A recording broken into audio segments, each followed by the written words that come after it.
Казань, Товарищеская, 34, телефон 8 951 061 65 40.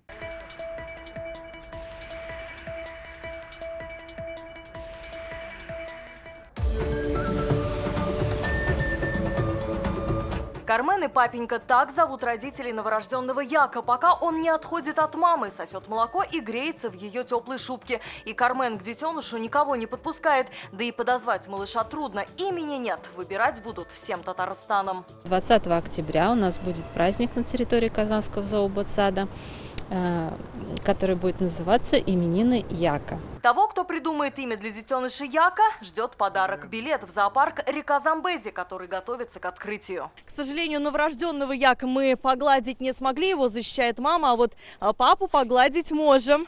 И, кстати, впервые за 10 лет родился не темненький Як, а светленький, очень похожий на своего папу.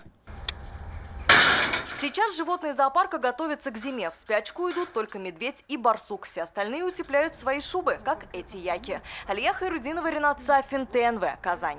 Смотрите все новости дня, программы и фильмы в наилучшем качестве на YouTube-канале ТНВ. Подписывайтесь.